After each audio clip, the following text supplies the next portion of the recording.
Yo, welcome back to another video. We finally figured out that problem with the webcam. I had to deactivate it, then activate it again. And after I did that, everything was all good. Thank y'all for joining the video. We about to get right into it. We got, is DBZ Kai better than Dragon Ball Z? I guess I could have just said Dragon Ball Z Kai. I wanted to make it as short as possible. The Flavor in Your Ear remix is the best remix ever. In music, it's a special occasion when the remix is better than the original. Oftentimes, it is hard to replicate whatever magic made the original special. Dragon Ball Z is, in my opinion, not the best, but the greatest and most impactful anime of all time. So is it even realistic to believe that the remix could be better than the original? Well, I think so. I think a pretty compelling argument can be made, and that's what I'll try to do in this video. Dragon Ball Z Kai first aired in 2009, and for me, as a kid watching it on Nicktoons, it was a dream come true. I personally believe that it was produced to attract a younger audience and that it would be part of the plan to revive the series. Now, the production team has said that Kai was made to be more faithful to the manga, but to me, that's a load of BS. It was simply made to attract a larger audience, and that was okay for me. I finally got to see one of my favorite shows on a week-to-week basis in its entirety. But now that I'm older and have had the chance to watch the original Dragon Ball Z multiple times, I do think there are clear differences that place one above the other. And I think that the most noticeable difference between the two is the visuals. Now, one of the things most fans point out when speaking of the negatives of Dragon Ball Z Kai is the censorship. And yeah, I'm not the biggest fan of the way they altered blood on characters, but you gotta understand, in America, Kai was on Nicktoons, a channel geared towards children anywhere between ages 6 and 12, so the censorship of blood makes sense. But that's only the Nicktoons version, at least to my knowledge. You can still watch Dragon Ball Z Kai in its entirety without the censorship of blood. There is still censorship of naked characters and middle fingers, but that doesn't add or take away from my enjoyment of the series. And the second part of the visuals that I like to highlight is the color palette, which I definitely prefer Kai's. The colors are slightly darker and less washed out in comparison to the original, which I like, but in the moments where Kai would redraw or reanimate a scene, it looked terrible.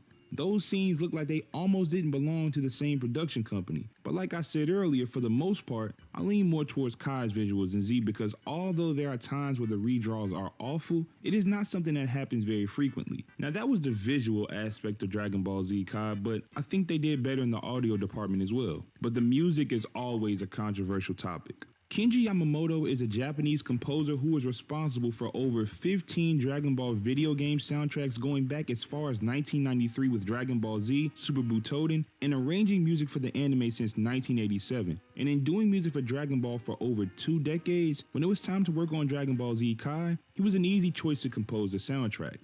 When you watch Dragon Ball Z Kai and you've seen the original, it's very clear that Yamamoto chose to go in a very different direction than Shinsuke Kikuchi, who composed Dragon Ball and Dragon Ball Z soundtracks, but Yamamoto's soundtrack still suited the series, but there was one problem.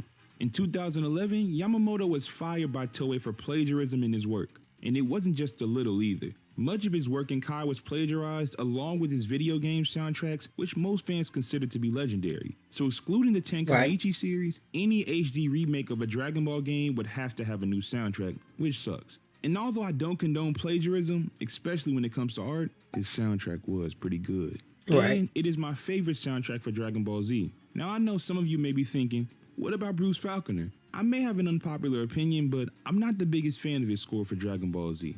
There are maybe 5 to 7 of his tracks that I love, but everything else I'm indifferent towards, or I just feel like it's a little obnoxious. I never get that feeling with Kai. Tracks always seem perfectly placed up until the Buu Saga. I think I should also mention that Dragon Soul is the best opening for any iteration of Dragon Ball Z, and one of the best for any anime I've ever seen. Another big difference between the two is the dialogue, and that stands out from the moment Dragon Ball Z Kai starts. Now, every single line in the show doesn't hold the most weight, but in most situations, the dialogue in Kai makes more sense and is much more faithful to the source material, which is the manga. The biggest example is Goku's I Am speech against Frieza. In Z, Goku claims to be the hope of the universe, like he's a hero, which, if you know his character, that's not something he would say. And then in Kai, Goku says, I am the warrior of legend with a pure heart awakened by fury, which is not only more faithful to the source material, but has quite a different meaning than what was said in Dragon Ball Z. The voice acting is also a lot better in Kai because there were a number of characters voiced by the same people that worked on Dragon Ball Z, but in 2009 they'd had more experience and overall led to a better dialogue. And the last big difference between Dragon Ball Z and Dragon Ball Z Kai is the pacing. Pacing can be one of the biggest issues for us. I love that. Unfortunately, anime adaptations of popular manga series have had that problem in the past. Most anime before, let's say, 2007 were long, and at that point in time, being an anime fan in the West was not a very popular thing to be. And part of that is because of how anime was paced. I think there are many anime that are more enjoyable than many of the cartoons I grew up with, but it's hard to get people to watch a show that's 200 episodes long. I personally don't have a problem with it, but I definitely see how it can be an extremely high barrier for entry. And so recently, many popular anime series are released in 12-episode seasons because it's more digestible for a larger audience. I'm not the biggest fan of it, but it works. Dragon Ball Z Kai was one of the first really big anime series to take pacing to a whole new level. Now, I do have to mention that Dragon Ball Z and Dragon Ball Z Kai final chapters are two different things, and I'll get to that in a second. Dragon Ball Z through Cell's Defeat is 194 episodes. I don't think I've watched that. Hunter x Hunter, Yu Yu Hakusho, My Hero Academia, Inuyasha, 6 parts of JoJo. I think you get the point. Dragon Ball Z Kai through Cell's Defeat is literally half of that with 38 episodes. Kai cut out all the filler and removed or shortened unnecessarily long scenes where characters were charging or screaming. Dragon Ball Z is iconic for those types of scenes, but I do think it was a good idea to reduce the time they took up. Now, Final Chapters is the Buu saga for Dragon Ball Z Kai, and I don't like it nearly as much as the original Kai.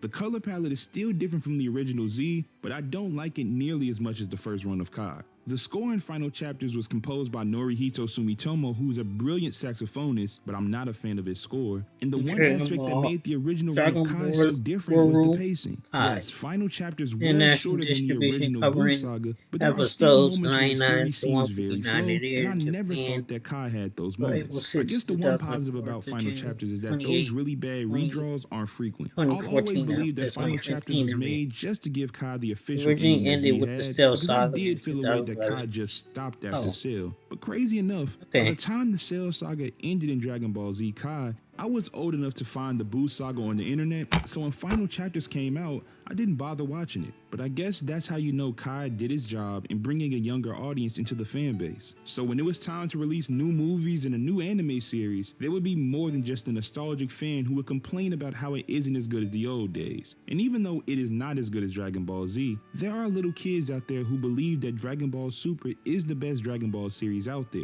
Seeing Goku achieve Ultra Instinct is their version of Goku becoming a Super Saiyan. And I think that transition is something Kai is responsible for. So when it comes to choosing which is better between Kai and Z, I think it all comes down to what you were exposed to initially. I only saw clips of Z up until 2009, never full episodes. Right. And that was enough to make me fall in love with the series. Start watching Dragon Ball Z to watch 10 episodes of Dragon Ball Z consecutively. I also listened to Kenji Yamamoto's plagiarism all throughout my childhood in video games. So 2022. Kai was more to it was late as well. 2022 or early 2023. Episodes, even though when I don't first have started watching 300 episodes of Dragon Ball Z either. I mean, I've watched all of One Piece. That's enough proof that I can get through just about anything. But that's not saying I wouldn't prefer if One Piece was shorter. So I do prefer Dragon Ball Z Kai over Dragon Ball Z. But I'm sure that if you love Dragon Ball Z, hearing Kikuchi's or Falconer's music, you probably prefer the original over Kai. But hey, this is my channel, and that's my thoughts on it. But I do want to hear your thoughts as well. Which version of Dragon Ball Z do you think is better? And let me know why down in the comments. But with that being said, if you enjoyed this video or any of the other videos you've seen on my channel, please leave a like and subscribe. We're on the road to 5,000 subscribers and everyone counts. Again, this is Big Toon, and thanks for watching. Y'all have a good one. 5,000. On his way to 5,000, he said. He only at 3.46. So yeah, he's still on the way to 5,000. Y'all go sub. I don't believe in subbing.